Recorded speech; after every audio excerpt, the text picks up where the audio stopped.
Hello, ladies and gentlemen. Live from the firehouse in beautiful downtown North Manchester, it's Christopher Bluebird's Good Night with Christopher Blue. So here's your host, Christopher Blue. Hello, and welcome to Good Night with Christopher Blue. I'm Christopher Blue, and tonight is Superhero Night. So, of course, we need my superhero co-host, Reverb.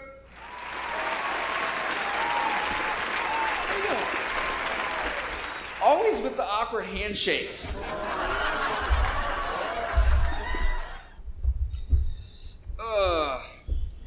Weaver, it's been a while since we've spoken about your shirt, and it's a very nice shirt. It's an alright shirt. Yeah, where can people get a shirt like that? One of the links down below. That's right, at our merch store. Check it out.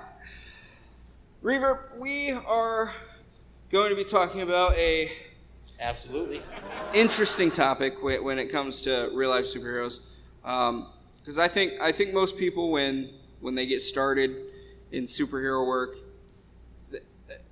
it's easy to fall into that mindset that, oh, I'm going to be like Batman, I'm going to hide in the shadows, and I'm going to beat up all the bad guys, and you think you're going to find action around every corner. I know I slipped into that when I first started a little bit. I don't know about you, but it's definitely easy for someone to think that that's what it's like to be a real life superhero. Yeah. And we're going to talk today about right place, right time. So what's your experience with being in the right place at the right time? Well, as it sounds, we can go on patrol every night for a month and not really experience anything ourselves, but we can read something in, on a news app or hear it on the news the next morning about someone got mugged on the other side of town, or a car got broken into an hour after you wrapped up your patrol. There was actually one time where it was back in high school when I was going by a different code name with my main colors being red and orange.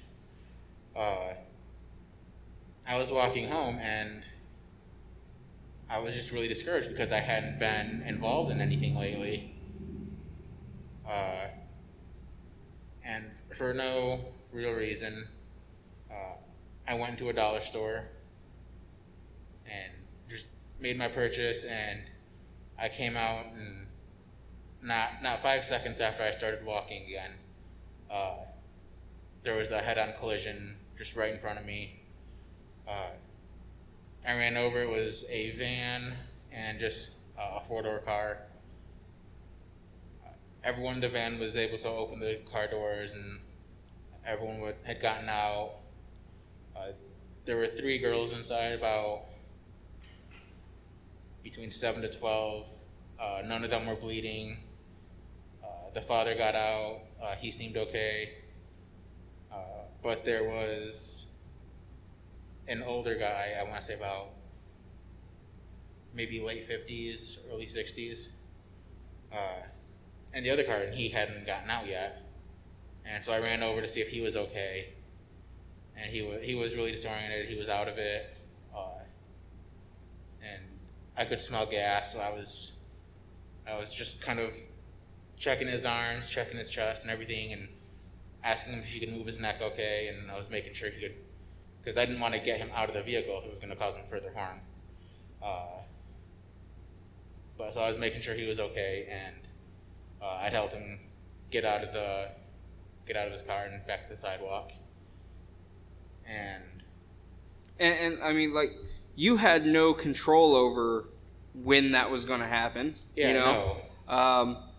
It's not like you could hear that on a scanner, because by the time you hear it on a scanner, it's not like you should really go there and intervene anyway, because someone's already on the way. So that was definitely a right place, right time moment for you. And I'm assuming everyone was able to get help and taken care of? Yeah, yep. Good. So yeah, that's awesome. But again, you couldn't plan for that. And you definitely, you were coming out of a store, so you weren't in uniform at that time, right? No. Yep. So something you did in your civilian life because you were in the right place at the right time. Yep. A lot of times, the real life superhero thing is you're not going to. A lot of times, you're not going to see the action in your uniform. Most of it just takes place in your everyday life. Yep. I think there was I was with Citizen one time, and not Citizen Tiger. We'll call him Arsenal. A former real life superhero who no longer is part of the community. Retired. But him and I were. We had done a short outreach, and then we were finishing up with a quick patrol. And patrol was about a half hour, and we were wrapping it up. And just as we decided to do that, we heard a car crash about 2 blocks away, and we rushed to it, and we were the first ones there. And a citizen had an ice pack with him that he broke for one of the people. We got an ambulance called and police there. But again, yeah, that was just as we were wrapping up, and it just happened to be the right place, right time. Yeah, and one story with me and Citizen, now Arsenal, or Arsenal now Citizen, now retired. It was the first night I had met you. Yep. And we were looking for, I believe, his car keys or someone's car keys. Someone had dropped their car keys. Maybe Void. I think it was Void. Void. Flysect at the time. Yep. They had lost their keys. So we split up to retrace our steps. And I was with Arsenal. Citizen. Retired. We'll just call him Arsenal. It is simpler that way. And we were walking along when we hear people banging on a house door and yelling. So we walk up to them to see what's going on, and someone had locked them out of the house, and their stuff was in the house and whatnot. So we kind of talked them down, got them calm until the police showed up. And again, this was back in the time where I did not have a decent uniform. It looked awful. I don't remember him having like a uniform. We pretty much looked like we were wearing street clothes. And the police officer did tell us, though, he said, "You guys were heroes tonight," or something along the lines. And that was interesting. But it was the right place at the right time. Again, there's no way we could have prepared or planned to run into that when we were looking for car keys. Right, no. Another thing to go along with that, though, and this might slightly be talking about a different topic that maybe we can talk about later if we haven't talked about it already. It's right place, right time, but also knowing when to intervene on something. Yeah. For instance, Reverb and I were out on patrol, and we had just gotten... we had just finished up an outreach and then a short patrol. Yeah, we were getting dinner for the night. And Taco Bell, not a sponsor. And we saw these electric scooters, and I think we even made comment about how dangerous those could be and whatnot. And then practically right in front of us, we saw a kid get hit by a car on one of those electric scooters. Well, I'm going to, because it's why we didn't immediately run over there, was I think we would just happen to both be looking down or looking elsewhere. Because I remember we were looking at the situation, not sure what had happened. Mm-hmm. Because we were both like... We just saw crowding people, yeah. And by the time we realized what it was, we had heard the ambulance coming and everything. But yeah, there was nothing we could have done. I mean, I think we had agreed later we could have done crowd control. Well, and even with crowd control, and this is what we spoke about afterwards. I think we went live on Facebook and spoke about this moment. We could have gotten out and attempted crowd control. However, in that situation, it was very possible we could have just been getting in the way more than actually helping. Oh, that's right. Yep. And that's why we ultimately decided to, we stayed in the vehicle. Help was already there. And so again, right place and right time, but also knowing if you are at the right place, right time, make sure you know if it's appropriate for you to intervene.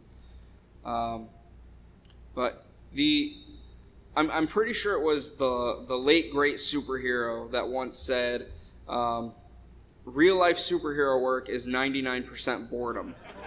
And he was speaking about crime patrols and whatnot specifically, because I would disagree if you're looking at all of real life superhero work, because there's a lot of stuff to do. But specifically crime patrols and looking to assist people in that way,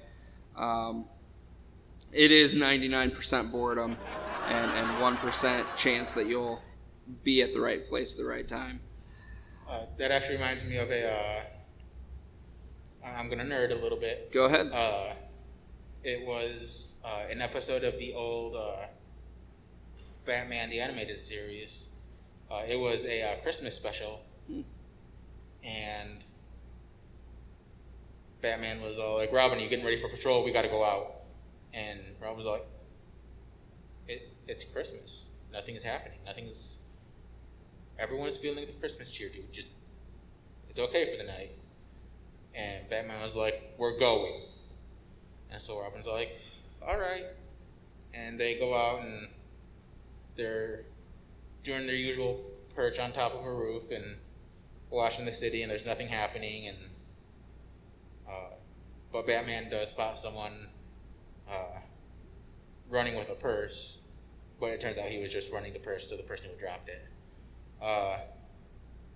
But yeah, they were just perching on the roof for who knows how long, and what he thought was a crime wasn't actually a crime at all, so they just went back to their perching and doing nothing.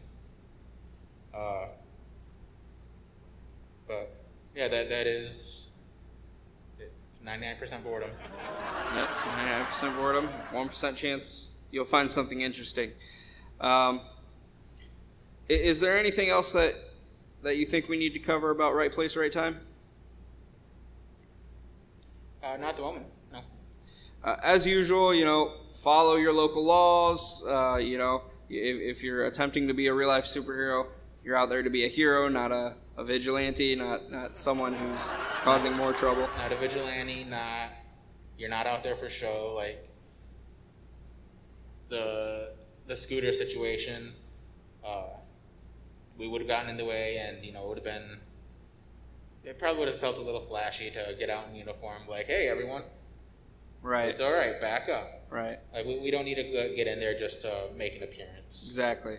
So stay safe, follow your local laws, and with that, that's our show. Thank you guys so much for liking, commenting, sharing, and subscribing. Don't forget to ring that bell so you get notified whenever we upload new content. Until next time, good night, my sweet baby angels. I'll see you tomorrow.